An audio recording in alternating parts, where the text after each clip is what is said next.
Nós sentimos muito por isso.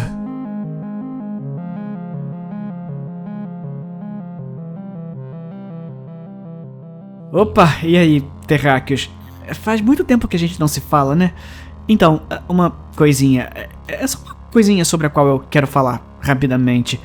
Então, a gente tava testando esse novo raio da morte que fizemos. Vocês deveriam ver, é incrível. E alguém, um cara estúpido aqui, pode ter errado as coordenadas. Novatos, né? Sabe como é. Ele foi repreendido imediatamente, tá bom? Nós protegemos vocês.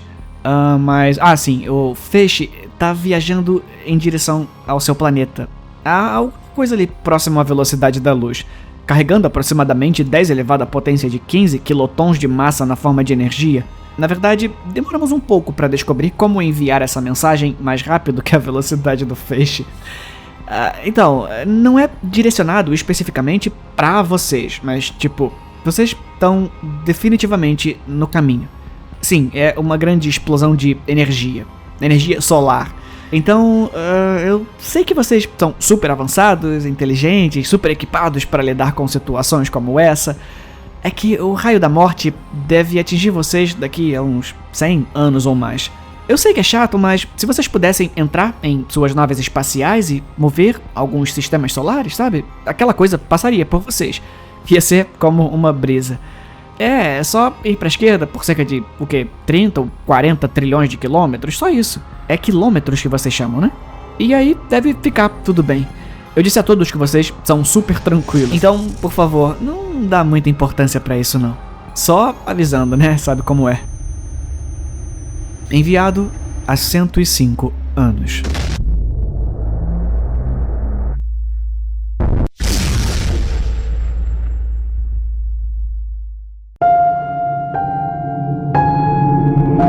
Bulimia nervosa.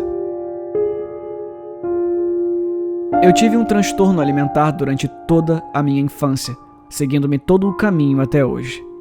Não era o desejo de ser magra, mas de uma relação antagônica com a comida. Depois que engravidei, tomei a decisão de procurar ajuda e fazer terapia. Eles me disseram para começar a falar sobre isso. Então, aqui está. Eu venho de um lar desfeito e meu pai era uma influência tóxica na casa. A estabilidade do lar sempre dependia do estado de espírito em que ele se encontrava. Às vezes ele vinha para casa fazendo cara feia para mim e dizendo algo terrível porque eu tinha uma postura curvada e era gordinha. O que foi mais lamentável foi que ele me deu o nome Harriet. Então, seu apelido para mim era Harriet Corcunda. Acho que ele se ressentia da marca de nascença, tanto quanto se ressentia dos genes de merda que passara de si mesmo para mim. Gorda e feia. Ocasionalmente, ele estava de bom humor e trazia para casa biscoitos do trabalho para eu comer, e ele cutucava minha barriga gordinha com uma risada. Minha mãe, no entanto, recebeu o abuso implacavelmente. Ela não conseguiu o intervalo dependente do humor dele. Toda noite, eu ouvia através das paredes o estalo do cinto contra a carne da minha mãe e a gargalhada que ele soltava durante tudo isso. Meu pai, com o seu fetiche psicótico. Eu acho que ele gostava de causar dor. Minha mãe era uma mulher quebrada. Quebrada antes dele, quebrada quando ela o conheceu, quebrada quando ela se casou com ele e quebrada depois de 8 anos juntos. A hora do jantar era a única paz da casa. Minha mãe era uma cozinheira maravilhosa e tudo era preparado do zero. Ela ia até os açougueiros e fazia suas próprias tortas de massa folhada com carne fresca e linguiça. Era fantástico. Essa foi a única vez que meu pai ficou quieto. Um enorme pedaço de massa na boca. Frank Sinatra cantando no CD player ao fundo e a fachada curta de uma família normal. O que meu pai não percebeu foi que, ao infligir tal dano à sua família todos os dias, eventualmente chegaria o momento em que ele receberia suas sobremesas justas. Foi nesse dia que meus problemas com a comida começaram. Minha mãe estava deprimida a ponto de perder cabelo, grandes pedaços de carne aparecendo em seu couro cabeludo. Ela me acolheu em um tom alto e eu já podia sentir o rastejar da tragédia. Eu podia ver o rímel escorrendo pelo seu rosto, novas lacerações no pescoço dela. Ela me serviu uma enorme porção. "O papai está vindo?" Perguntei. dando uma grande mordida. Claro, querida. Ele nunca perdeu uma refeição desde que me casei com ele. E onde ele está? Os olhos da minha mãe foram direto para a torta meio comida. Ele acabou quebrando minha mãe como não tinha acontecido antes. Então, ela fez a única coisa que sabia fazer com perfeição. Tortas. Termine sua refeição, querida. Ela sussurrou. O que me atormentou e causou essa guerra com a comida desde então foi o fato de que eu não apenas terminei minha refeição naquele dia. Eu pedi à minha mãe para repetir.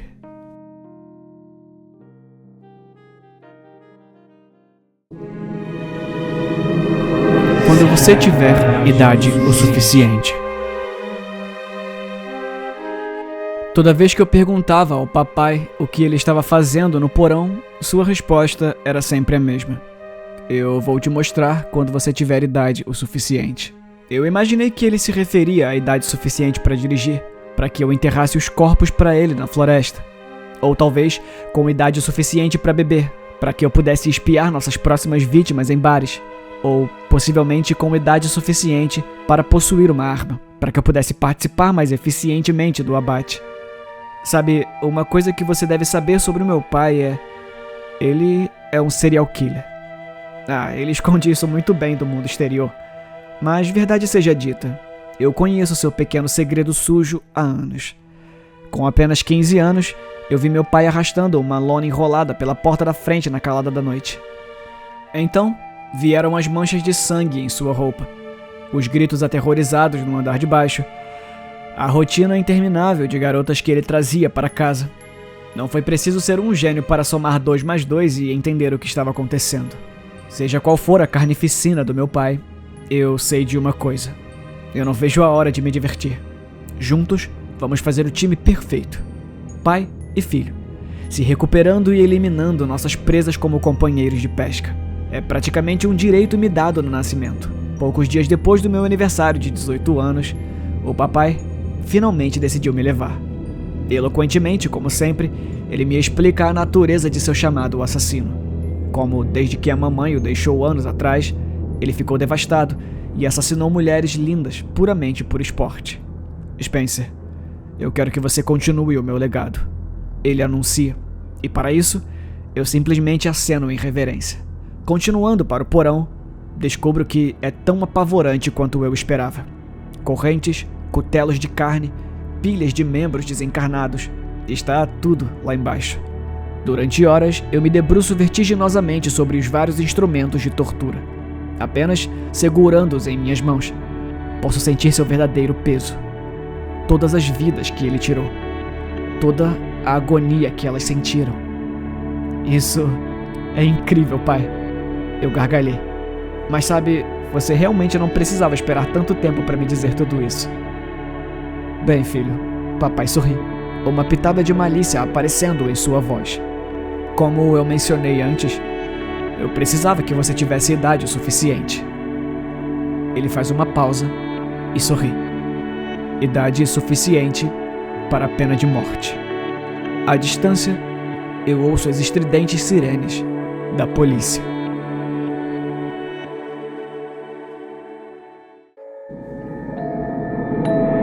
Eu sou professor e eu acho que um dos meus alunos não está vivo. Sou professor de matemática em uma escola secundária de uma cidade pequena. Entre meus alunos havia um garoto em comum chamado Tommy. Ele era quieto, nunca falava e não se misturava com outros alunos. Mesmo assim, ele sempre obteve pontuação perfeita em todos os testes. Um dia, por curiosidade, tentei conversar com Tommy, mas ele rapidamente se afastou sem dizer uma palavra. Ele tinha uma certa frieza, o que era bastante desanimador. Decidi entrar em contato com os pais dele. No entanto, os registros escolares não continham informações de contato deles. Achei estranho, mas eu considerei isso um erro administrativo. A aura enigmática em torno de Tommy despertou a minha curiosidade. Tentei perguntar pela cidade sobre ele. A resposta de todos foi surpreendentemente a mesma. Ninguém conhecia ele ou sua família. Um dia, em um restaurante local, a velha Marta, uma moradora idosa e de longa data, conhecida por sua memória aguçada, me ouviu falando sobre Tommy. Ela me chamou com uma expressão preocupada no rosto. Ela alegou que havia um Tommy que se encaixava na minha descrição e que morava na cidade, mas ele havia morrido em um acidente de carro há 15 anos. Meu sangue gelou. Tudo ao meu redor começou a girar. Seria possível que meu aluno fosse um fantasma? Voltei para a escola no dia seguinte com um nó de medo na garganta. Mantive a distância de Tommy, que parecia normal como sempre, tirando nota máxima no teste de matemática. De alguma forma, essa normalidade causou arrepios na minha espinha. Comecei a vasculhar os antigos registros escolares que estavam em um estado caótico. Depois de dias de busca, encontrei o que procurava. Um anuário de 15 anos atrás. Lá estava Tommy, parecendo idêntico. A legenda abaixo de sua foto dizia: em memória de Tommy, que nos deixou cedo demais. Fiquei com medo, mas decidi confrontar Tommy. Depois da aula, pedi para ele ficar. Ele não se moveu, nem falou. Ele estava ali, parado, olhando para mim com olhos vazios. Perguntei se ele havia morrido há 15 anos. Tommy deu um sorriso triste e arrepiante e disse: sim, mas eu nunca fui bom em matemática. Eu queria aprender direito. Assustado e sem palavras, eu o vi sair da sala, desaparecendo na multidão de estudantes no corredor. Ele nunca mais veio à minha aula depois daquele dia. Contei minha história para alguns colegas. Alguns pensaram que eu estava brincando, outros acreditaram que eu estava tendo alucinações, mas a velha Marta acreditou em mim. Decidimos fazer um pequeno memorial para Tommy, perto da árvore no terreno da escola. Foi a nossa maneira de dizer a ele que estava tudo bem em seguir em frente. Desde então, nunca encontrei nada sobrenatural. Mas o incidente de Tommy deixou uma impressão duradoura em mim. Nas noites silenciosas, quando estou sozinho, corrigindo trabalhos, ainda sinto uma brisa fria e vejo o leve reflexo de um menino sorrindo para mim nas carteiras vazias. A experiência era um lembrete sombrio. Nem todos os nossos alunos carregam o peso das mochilas. Alguns deles carregam o peso da alma, presos entre mundos, despreparados para a aventura que tem pela frente.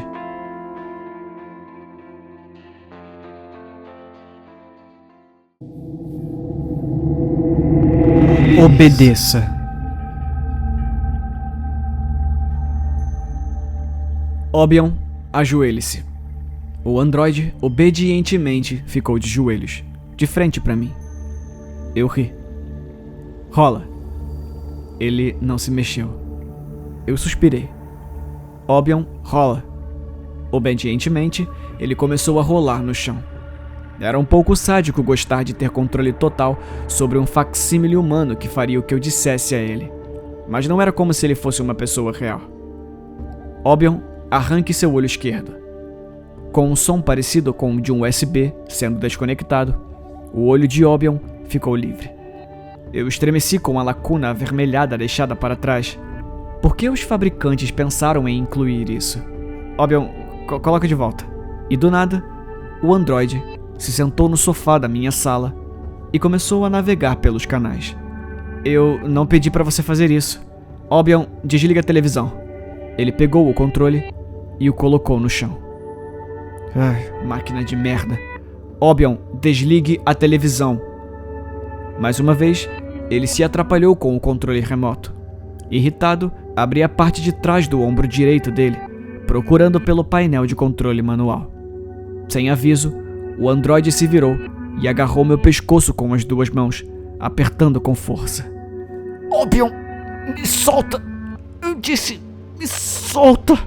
Eu engasguei quando seus dedos se soltaram e empurrei forte o suficiente para desequilibrá-lo. O controle do androide bateu no chão e a cavidade do peito que segurava o monitor do computador se abriu. Que merda era essa que estava acontecendo? Eu dei uma olhada nos seus comandos recentes. Obion, ajoelhe-se. Obion, rola. Obion, arranque seu olho esquerdo. Obion, coloque de volta. Obion, ligue a televisão. Eu quero assistir ao canal Discovery. Eu fiz uma careta. Eu não disse isso. Obion, desligue a televisão. Obion, ignore esse babaca e ligue a televisão. Obion, desligue a televisão. Obion, estrangule. Obion, solte. Nenhuma ordem seguiu o comando de liberação. Assustado, olhei ao redor da sala vazia e lentamente fui embora da minha casa. Lá fora, ouvi a televisão piscar de novo.